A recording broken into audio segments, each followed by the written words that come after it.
Bonjour à toutes, j'espère que vous allez bien. Comme tous les mois, nous voilà en direct pour une session questions-réponses sur les huiles essentielles. Mon but est vraiment de vous permettre d'aller plus loin avec les huiles essentielles que là où vous en êtes aujourd'hui.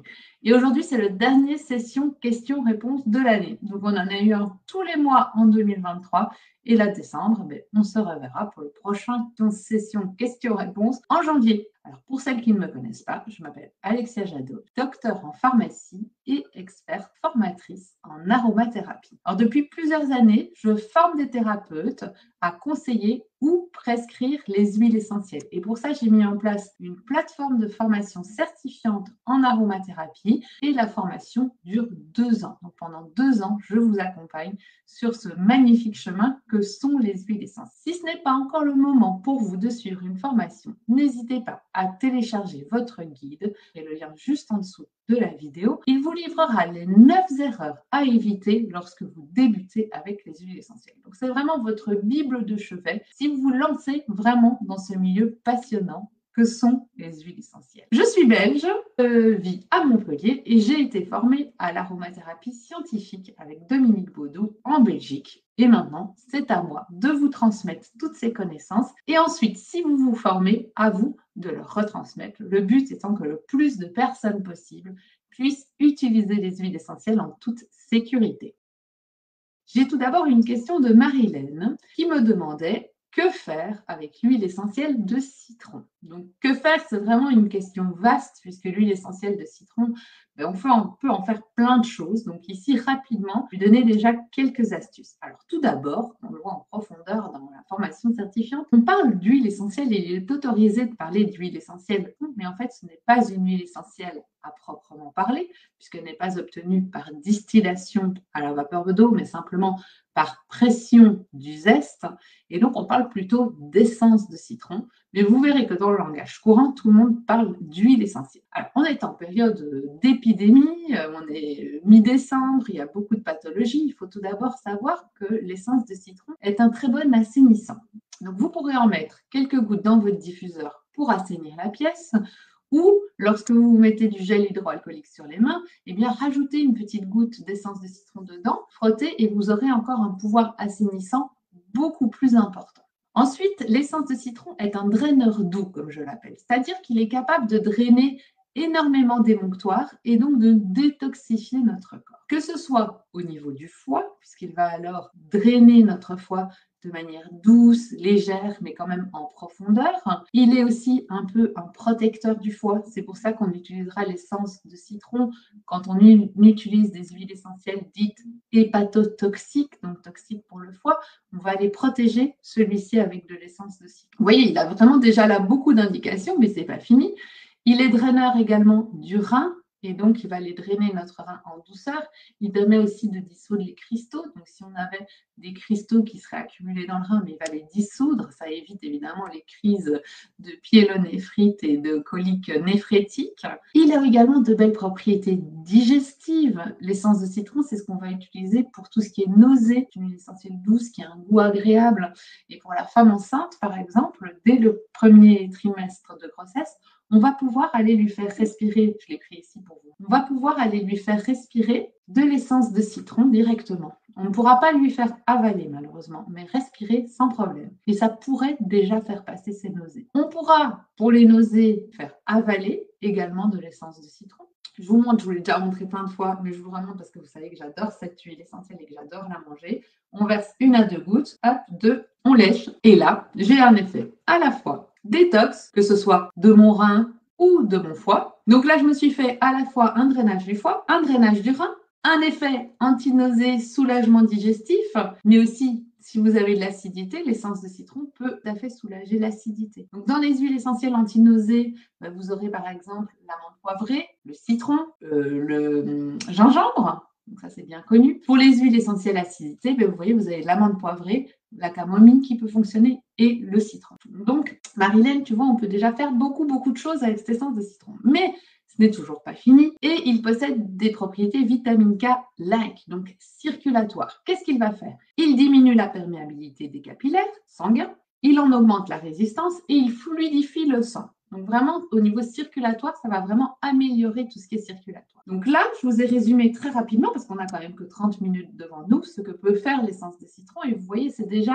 énormément de propriétés qu'elle a. Attention, elle contient des coumarines. Les coumarines sont des molécules photosensibilisantes, donc on ne peut pas s'exposer au soleil lorsqu'on prend de l'essence de citron. Que ce soit par voie cutanée, mais aussi par voie orale. Donc par voie orale, on a aussi ce problème de photosensibilisation. Donc vous attendrez 6 heures avant de vous exposer au soleil. Ça tombe bien, je vais être enfermée toute la journée à la pharmacie, donc j'ai pu faire ma petite détox, c'est impeccable. Attention également aux patients sous anticoagulants, puisque comme je vous ai dit, elle fluidifie le sang. Petites astuces qui me viennent comme ça, c'est qu'on peut aussi utiliser l'essence de citron, une goutte sur son dentifrice, effet blanchissant sur les dents. Je vois toutes là vous dire, je vais aller m'acheter de l'essence de citron cet après-midi à la pharmacie, mais c'est vrai qu'on peut faire 1001 choses avec l'essence de citron. On peut aussi, par exemple, en mettre dans un petit bol avec de l'huile de ricin, ça va faire blanchir aussi les ongles, elle fait briller les cheveux. Alors, essence de citron, irritation cutanée possible, oui. Donc, il faut vraiment toujours, lorsque vous l'utilisez, la diluer. C'est vraiment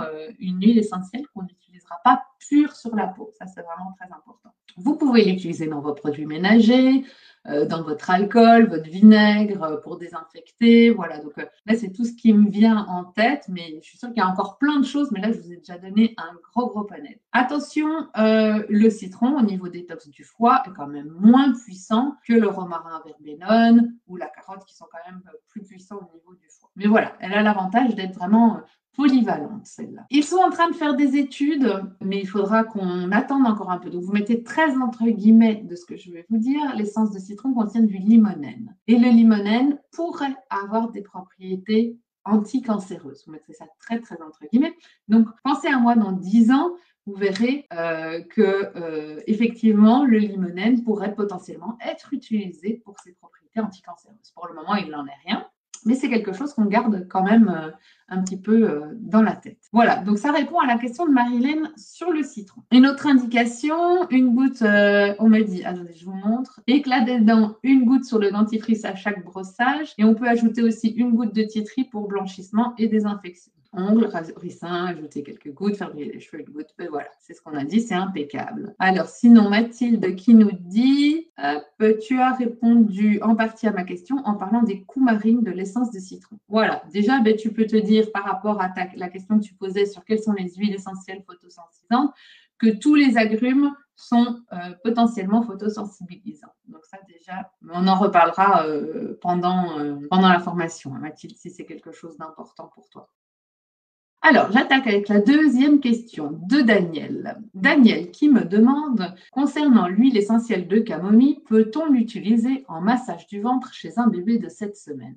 Alors là, c'est une question que je ne peux pas vous afficher puisque c'est une question qui m'a été envoyée et qui n'est pas posée en direct ici dans le chat. Alors, la camomille noble, c'est une huile essentielle qui est vraiment très douce, qui peut être utilisée à partir de 3 mois. Donc, cette semaine, on est encore un peu limite parce que moi, je l'utilise d'habitude à partir du 3e mois. Après, voilà, je lui conseillerais s'il l'utilise en le mélangeant à 10%. Et c'est vrai qu'en formation, on voit vraiment bien les règles de dilution en fonction de l'âge de l'enfant pour nous assurer une belle sécurité. Mais très honnêtement, s'il le dilue à 10%, qu'il met une goutte de camomille noble, 9 gouttes d'huile végétale, par exemple d'amande douce, qui mélange dans sa main et qui va aller masser ça sur le ventre de son bébé, toujours bien dans le sens des aiguilles d'une montre, ça c'est très important, il y a peu de risques qu'il y ait des problèmes. Donc ça, c'est la chose qu'il faut retenir. La camomille noble, c'est vraiment l'huile essentielle que vous devez avoir chez vous si vous avez un enfant en bas âge. C'est l'huile essentielle polyvalente du bébé. Donc, c'est-à-dire que bébé, qu'est-ce qui lui arrive? Bébé, il a mal au ventre, comme on vient de le dire, camomille noble. Bébé, il a mal aux dents quand les dents poussent, camomille noble. Bébé, il n'arrive pas à dormir, insomnie, plante des pieds, camomille noble. Bébé, il a les fesses rouges, camomille noble. Bébé fait de l'eczéma, camomille noble. Donc, vous voyez, quelle que soit la crainte du bébé, on en revient toujours à la camomille noble. Donc, c'est vraiment quelque chose qui doit être dans la trousse aromatique de la maman qui a un bébé en bas âge. Voilà, Yveline, je vois tes commentaires. Ici, je vais l'afficher, comme ça tout le monde peut le voir. Ensuite, la question qui était, quelle huile essentielle peut-on diffuser quand on a un chat à la maison? Et ça, c'est une très bonne question. Il y en a beaucoup qui pensent qu'on ne peut pas diffuser d'huile essentielle quand on a un chat à la maison.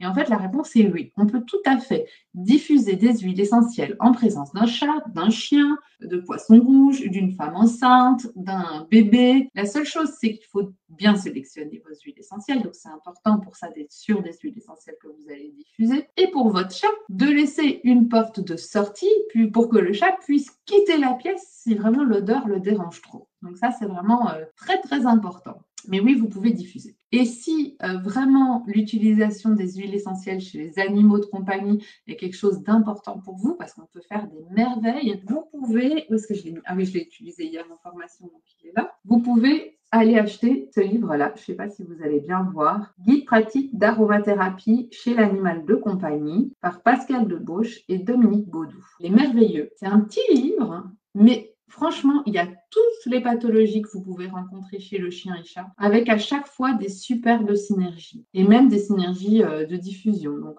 vraiment, je vous encourage vivement à aller vous le procurer, il est juste extraordinaire. Isabelle, je vais répondre à ta question, du coup, une question qui est assez longue, puisqu'elle concerne la maladie de Raynaud, mais qui est aussi très d'actualité. C'est pour ça que je trouve ça intéressant d'y répondre maintenant, puisque la maladie de Raynaud, c'est des patients qui ont au niveau des extrémités, que ce soit les doigts ou les pieds, une constriction, enfin les vaisseaux qui se contractent, et donc leurs doigts deviennent tout blancs, et c'est très handicapant, et ça peut être aussi douloureux. Alors, c'est pas grave, très inconfortable. Donc, Isabelle, tu me demandais qu'est-ce qu'on pouvait faire pour la maladie de Raynaud. Eh bien, il y a des synergies qui existent. On va aller appliquer sur le bout des doigts des huiles essentielles qui ont une action réchauffante. Donc, toutes nos huiles essentielles qui sont chauffantes, c'est justement celles qu'on va utiliser pour lutter contre la maladie de Raynaud. Donc, on pourra, par exemple, je vais vous donner plein d'idées possibles, réaliser un mélange Gualtéri-cannelle. Alors attention, elles sont très dermocaustiques, surtout la cannelle, donc on va bien les diluer. Souvenez-vous que la Gualtéri doit être diluée à au moins 50% et la cannelle à 10%. Donc on ne peut mettre qu'une goutte de cannelle pour 10 gouttes d'huile végétale, pour 9 gouttes, pardon, d'huile végétale. Ça, c'est important. Et on va aller masser les extrémités. Si vous n'avez pas la Gualtéri, la cannelle à la maison, pourquoi ne pas associer plutôt du cyprès? Cyprès cannelle, cyprès Gualtéri. Le cyprès, c'est vraiment une huile essentielle circulatoire. Elle va aussi bien favoriser la circulation. Cyprès, toujours dilution à 50%. Donc, vous voyez ce que vous faites. Si vous faites un mélange cyprès-Gualtéri, comme ils sont tous les deux caustiques, 2 gouttes de cyprès, 2 gouttes de Gualtéri, 4 gouttes d'huile végétale pour bien faire une dilution à 50%. Il y a une étude que, si je n'oublie pas, je vous publierai juste ici en dessous, qui est extrêmement intéressante et c'est une étude qui a été faite sur le romarin cinéole. Romarin cinéole et son effet sur la maladie de Raynaud. Et c'est une étude qui a été publiée en 2017 sur le site PubMed, que vous pouvez aller revoir. Et ça montre vraiment à quel point ce romarin cinéole a été efficace dans cette maladie de Raynaud. Je conseille vraiment d'aller le voir. Et pourquoi pas, du coup, prendre romarin cinéole, soit seul, soit avec du cyprès, soit avec de la Gualtéri, soit avec de la cannelle, tout en ayant bien les règles de précaution que je vous ai expliquées jusque-là. L'immortel aussi. L'immortel est notre superbe huile essentielle circulatoire. Après, elle est beaucoup plus chère. C'est ça qui est aussi, à un moment donné, à prendre le budget en considération. Mais juste de vous masser, par exemple, le bout des doigts avec de l'huile essentielle d'immortel, c'est déjà très bien. Elle peut être utilisée pure, celle-là. Ou faire un mélange immortel, romarin, cinéole, immortel, cyprès. Enfin, vous voyez, tout est possible, en fait. En aromathérapie, c'est ça qui est incroyable. Vous dites, et j'ai beaucoup d'élèves qui me le disent en formation, c'est bizarre, Dominique Baudou, dans son livre, il met telle synergie, on va dire pour une tendinite. Si je vais chez Daniel Festi, c'est une autre synergie. Du coup, c'est laquelle la bonne? Et en fait, la réponse, c'est elles sont toutes les deux bonnes. Il y a plusieurs possibilités. Et en aromathérapie, c'est ça qui est génial, c'est de créer vos propres synergies en fonction de vos sensibilités, en fonction des huiles essentielles que vous avez à la maison. Et donc, c'est vraiment, vraiment passionnant et hyper intéressant. Ici, comme je vous l'ai dit, on va le masser sur le bout des doigts. On voit en cours de formation que pour tout trouble circulatoire, on réalise une synergie à 10%. Ici, sur un syndrome de Raynaud localisé sur le bout des doigts, on peut clairement monter jusqu'à 50% au niveau de la synergie. Quelle huile végétale pas trop grasse? Donc, c'est une bonne question, Isabelle, justement. Alors, L'huile végétale qui est circulatoire, c'est l'huile végétale de calophylle, qui est vraiment extraordinaire. Ceci dit, l'huile végétale de calophylle est très très grasse. Donc on peut la mettre en petite quantité, par exemple. Et oui, je comprends, Isabelle, tu dis pour ne pas avoir les mains trop grasses. Alors c'est des synergies qu'on va quand même pas badigeonner sur toute la main, mais vraiment sur les doigts, comme je te fais là. Hein. Mais pourquoi pas utiliser la calophylle, mais en faible concentration. Et puis tu rajoutes par exemple un noyau d'abricot, un pépin de raisin, des huiles qui sont plutôt sèches. Comme ça, tu n'as pas du tout les mains grasses, tu vois. Petite astuce en plus, des conseils pour éviter les chocs thermiques, puisque c'est ça qui crée souvent la maladie de Raynaud. Mais pensez à vous protéger. Ça a l'air bête, mais donc portez des gants, portez des grosses chaussettes en laine, portez des bonnets. Souvent, on pense à protéger que ses doigts ou ses pieds parce qu'on se dit que c'est là qu'on a les symptômes. Mais en fait, dès que vous perdez trop de chaleur, ça va se contracter dans le bout de vos doigts et dans le bout de vos pieds. Donc, mettez un bonnet sur votre tête pour éviter la perte de chaleur. Ça, c'est des simples petites astuces, mais qui fonctionnent très bien. Faites attention à votre alimentation. Si vous buvez de l'alcool, si vous mangez trop gras, c'est des causes qui vont faire que la maladie de Raynaud va se manifester. Le tabac, évidemment, on n'en parle pas. Hein. Le tabac, ça bouche tout, donc ça aggrave la maladie de Raynaud. Pensez à prendre des huiles essentielles ou consommer des aliments qui vont drainer vos foies, vos reins. Donc, on améliore la circulation. Et c'est pour ça que dans la maladie de Raynaud, on va aussi beaucoup utiliser le thym tujanol. Là, je vois souvent l'erreur, ça ne sert à rien d'appliquer du thym tujanol sur le bout des doigts. Ça ne sert absolument à rien. Ça ne marche pas. Le thym tujanol, on va vraiment l'utiliser par voie orale pour qu'il favorise au niveau du foie, relance la circulation. On dit que c'est un réchauffant circulatoire. Et comme ça, eh bien, diminue mon syndrome de Raynaud. Donc, si on prend voie orale, c'est d'office. Si on prend le thym pardon, c'est d'office de la voie orale. Ouais. J'avais une synergie que je peux vous partager, que j'avais écrit, qui est pas mal. Qui peut vous aider, mais elle est beaucoup plus chère. Elle est très très chère, c'est pour ça que c'est pas celle que je mettrai en action en premier. Mais j'utiliserai 1 millilitre d'Immortel, 1 millilitre de lentisque pistachier, 2 millilitres de cyprès toujours vert, 1 millilitre de Golteri, 1 millilitre de cannelle, 4 millilitres d'huile végétale de calophylle et 10 millilitres de jojoba. Donc, c'est aussi quelque chose que tu peux essayer, Isabelle, si vraiment chez toi, tu as déjà essayé plusieurs choses et c'est récalcitrant.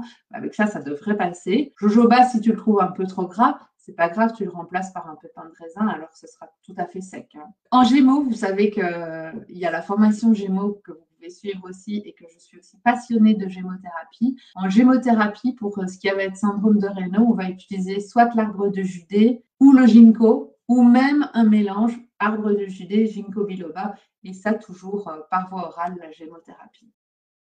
Une question d'Anne-Charlotte de Grande qui me dit « Quelle différence entre une huile essentielle et une fleur de bac ?» Donc ça, comme question, quand je reçois ce genre de questions, ça me semble hyper pertinent de répondre parce qu'en fait, ça n'a rien à voir. Une huile essentielle est obtenue par distillation à la vapeur d'eau. C'est vrai qu'on utilise l'eau dans les deux cas et on récolte des molécules aromatiques volatiles. C'est-à-dire qu'on peut tout à fait, par chromatographie, analyser « j'ai bien telle molécule, donc on prend la lavande, j'ai bien du linalol, j'ai bien de l'acétate de linalyle, ils font telle concentration. Donc, je dirais, au niveau, nous, médical, moi je suis pharmacienne, c'est très facile à comprendre. Les huiles essentielles, ça ne peut que marcher, entre guillemets, puisqu'on a des molécules aromatiques qu'on peut visualiser, on sait à quelle concentration elles sont et on sait comment elles agissent. Donc, à la manière d'un médicament, moi, c'est facile de comprendre comment les huiles essentielles agissent. Les fleurs de bac, c'est tout à fait différent. Les fleurs de bac, on va faire déposer les feuilles sur un mélange qui contient de l'eau, puisque c'est la mémoire de l'eau, et on va dire que l'énergie de la fleur qui est récoltée le matin, au moment où elle a le plus d'énergie, à la première rosée, on va la déposer et on dit qu'elle va transmettre son énergie vibratoire à l'eau. Et en fait, c'est vraiment cette énergie vibratoire qu'on va récupérer. Alors, force est de constater que ça fonctionne, mais vous comprendrez que pour moi, en tant que pharmacienne, c'est plus compliqué à comprendre. Donc, on est vraiment sur des médecines qui sont absolument complètement différentes, mais qui donnent toutes les deux de très bons résultats. À savoir que la gémothérapie, moi, je la situe vraiment entre l'aromathérapie et les fleurs de bac, puisque oui, en gémothérapie, je peux savoir précisément ce que contient mon flacon de macéramère. Par contre, il y a vraiment aussi cet aspect en gémeaux qu'on va aller vraiment resynchroniser les cellules, nettoyer les cellules en profondeur avec vraiment tout cet aspect énergétique. qui est aussi présent en aromathérapie et qu'on peut aussi aller utiliser, puisque la rose de Damas, cette merveille de l'aromathérapie, a une fréquence vibratoire de 320 MHz qui permet vraiment de resynchroniser tout notre corps. Mais voilà, si je peux vraiment, de manière, on va dire, très caricaturale, expliquer, c'est comme ça que j'expliquerai la différence entre ces thérapies. Charlotte nous dit, vous ne voyez pas tout. Une question me vient suite à ma formation. J'ai fait un tri dans mon frigo. J'ai quelques hydrolats ouverts depuis plus de 6 mois, mais étant donné que ce sont des aérosols en spray, Pranarome, penses-tu qu'ils peuvent conserver un peu plus longtemps? Peu de risque de contamination intérieure, je pense, merci. Oui, Charlotte. Donc, effectivement, chez Pranarome, ils ont mis un système en place sous forme de flacons pressurisés qui font que les bactéries ne peuvent pas rentrer à l'intérieur. Donc là, tu ne vas pas rencontrer ce problème qu'on rencontre avec les hydrolats en flacon. Donc là, tu peux l'utiliser facilement en toute sécurité. Donc, sinon, les hydrolats ouverts depuis plus de 6 mois, ça conserve vraiment pas très longtemps, un hydrolat. Donc, achetez-les vraiment en petite quantité. Faites attention, je le dis toujours, aux trop bonnes affaires que vous avez l'impression de faire sur le net quand vous voyez des huiles essentielles trop bon marché, des hydrolats trop bon marché, des huiles végétales trop bon marché, c'est que la qualité n'est certainement pas au rendez-vous. Je le dis toujours, vous avez des hydrolats qui viennent à péremption, on vous les vend, vous avez des huiles végétales qui viennent à péremption, mais évidemment, la qualité n'est plus du tout optimale. Donc ça, c'est vraiment important de le savoir. Pour ceux qui viennent d'arriver en cours et qui ne me connaissent pas, donc je m'appelle Alexia Jadot, je suis docteure en pharmacie et formatrice en aromathérapie. Et depuis plusieurs années maintenant, j'ai développé ma plateforme de formation en ligne certifiante en aromathérapie. Elles sont déjà nombreuses à l'avoir suivie et à avoir été certifiées. Donc si utiliser les huiles essentielles, pouvoir les conseiller, les prescrire si vous êtes thérapeute est vraiment quelque chose qui vous tient à cœur, n'hésitez pas, prenez rendez-vous, contactez-moi et voyons ensemble si une de mes formations pourrait vous correspondre. Je serais vraiment ravie de pouvoir vous aider à faire entrer les huiles essentielles dans votre vie. J'étais ravie d'être en votre présence encore si nombreuse en cette fin d'année. Donc vraiment, merci beaucoup. Session questions-réponses, c'est vraiment quelque chose que je vais continuer en 2024 parce que ça a déjà aidé énormément de femmes. Je reçois énormément de messages. Merci pour ça. Maintenant, j'ose et tout ça. Et vraiment, ma mission de vie, c'est vraiment suite à mon parcours, à ce que j'ai vécu. Donc, ça, allez voir sur mon site pranazen.eu si vous voulez en comprendre pourquoi je veux que tout le monde utilise les huiles essentielles. Mais donc, c'est vraiment extraordinaire. Donc, le but, c'est de vous donner gratuitement cette demi-heure pour que vraiment les huiles essentielles puissent rentrer en toute sécurité. Alors, Mathilde qui dit formation passionnante faite par une personne passionnée, merci. Merci Mathilde, en tout cas, je suis ravie que la formation te plaise. Je vais vous souhaiter de très belles fêtes de fin d'année à toutes. Prenez soin de vous, de vos proches, profitez bien et surtout, comme moi, lâchez les pieds. Donc moi, la semaine prochaine, ce sera mon aroma coup de pouce. Ça veut dire que pendant 30 minutes, je vais être en tête-à-tête, en réunion Zoom avec 5 personnes. Donc je crois qu'il y a encore quelques places disponibles si ça vous intéresse. C'est vraiment de pouvoir, en petit groupe de 5, échanger en Zoom. C'est gratuit, bien sûr, pour vous aider vraiment à aller encore beaucoup plus loin avec les huiles essentielles que là où vous en êtes aujourd'hui. Donc ça, vous pouvez aller sur le site internet si vous voulez vous inscrire. Voilà, je vous souhaite une très belle journée à toutes, que tout aille le mieux pour vous pour cette fin d'année 2023 et on se retrouve très rapidement en 2024 pour une nouvelle session questions-réponses. À très vite, bonne journée tout le monde. Si cette vidéo t'a plu, je t'invite à me laisser un commentaire et je te donne rendez-vous dans 15 jours pour une nouvelle vidéo. Si tu veux en apprendre plus sur les huiles essentielles et les utiliser dans ton quotidien, pense à cliquer sur le bouton s'abonner, puis sur la petite cloche pour être notifié dès que je mets une nouvelle vidéo en ligne. Et c'est parti pour la transformation. Je termine avec un cadeau d'accueil. Tu recevras aujourd'hui ton guide qui te livrera les 9 erreurs à éviter lorsque tu utilises les huiles essentielles. Tu trouveras le lien pour télécharger ce guide juste en dessous de cette vidéo. Je te souhaite une belle journée aromatique.